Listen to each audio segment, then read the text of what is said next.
So one thing lately I've been kind of struggling with is finding hobbies or activities that are not screen time related. So things that take me offline and put me in a headspace that's not just staring at passive feed of information, scrolling through Twitter, Facebook, social media, watching YouTube, etc. And so one of those things that I picked up recently was a ceramics class. I've taken a few ceramics classes in the past in high school, some local community classes, but I found a class through the local community college. It was only $300, which I think is an incredible value. That bought basically all the supplies. I bought a little bit more clay for about 20 bucks and some additional tools and things like that.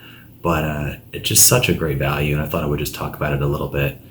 In general, I kind of picked it up to complement my plant hobby. If you know me, I've got a ton of house plants all over my house, and I just thought that making pots myself rather than buying them might be a good idea in the future. So I picked it up as a class and I had a lot of fun with it. So I thought I would just talk about it a little bit, show off some of my work, and go from there.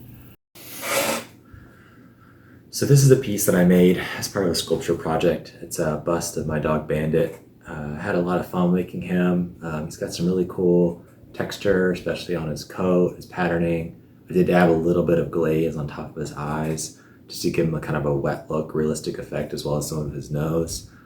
This one I'm really proud of. I had a ton of fun making it. Probably took me about 10 hours in total, but I think it's well worth it, and I'm glad to have it on my bookshelf now after a full firing.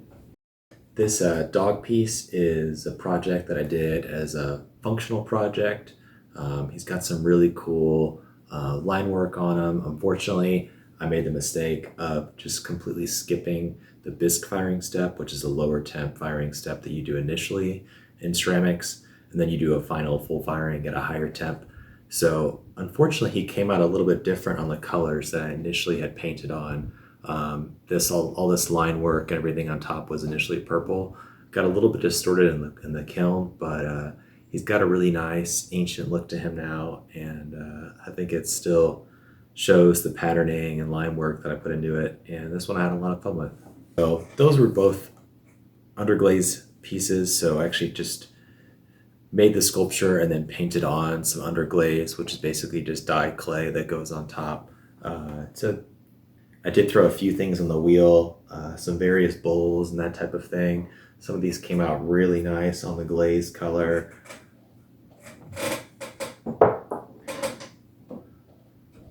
This is probably one of my favorites. This is a mug that I made for Jamie.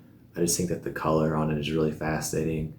That's one thing I really like with the glazing versus underglazing is you just get these really interesting, fascinating textures, especially when the glaze runs together, that you obviously don't get with underglazing.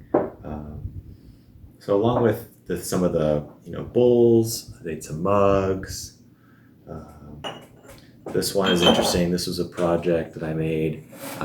This is one of the first few bowls that I had thrown on the wheel. It kind of collapsed on itself, but I use it as a test tile for a mixing of a couple different glazes, and it has this really nice kind of sheen, matte effect to it. The texture is a little bit rougher than some of the other glazes that I did.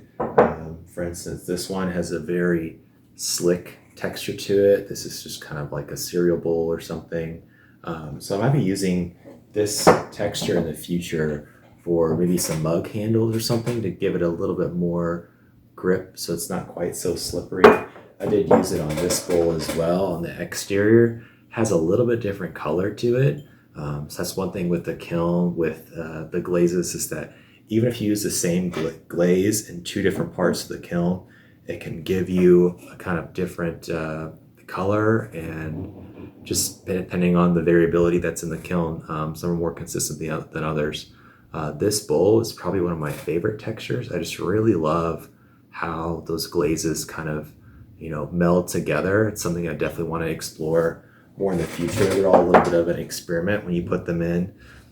This was also kind of another accident. This, as you can see, is kind of a bent shape to it. This is one that I threw on the wheel, but I ended up firing it anyway. I think I kind of like it. It has kind of a cool effect in terms of kind of grabbing it as a mug. Obviously for, cold beverages versus hot, it's not going to work very well for hot.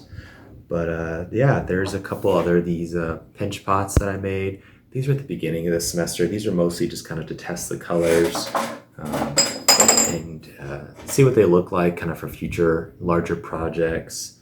This is a triangle guy that I had made.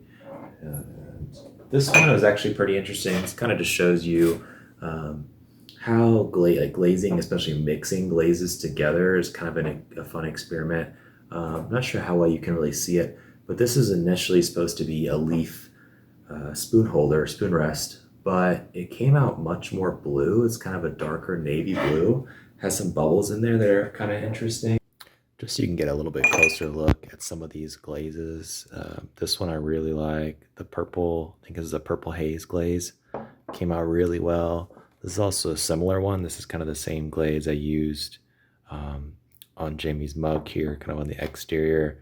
I think it's really cool with the texture. Really love how this came in. So definitely be using that one in the future. So anyways, if you're thinking about doing a ceramics class, I highly recommend it. We had plenty of people in my class who didn't have any experience. One thing I really like about it is that it's very primal. There's a high degree of variability. Working with your hands, I think that physical aspect of ceramics just that kind of gets you in that kind of flow state, which is really fantastic and something that I always kind of try to optimize now for. This is another bowl that I had made. I think the texture on this one as well just looks really cool with the glaze kind of running. Some glazes run more than others, which can be both problematic and kind of interesting at the same time.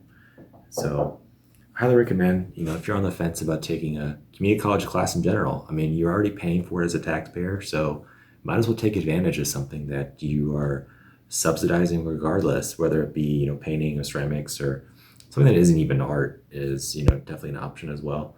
So thought I would just talk a little bit about my experience, and thank you to my grandparents for giving me that Christmas money to help fund the class and getting me into, another hobby that is not on a screen. So that's always a plus.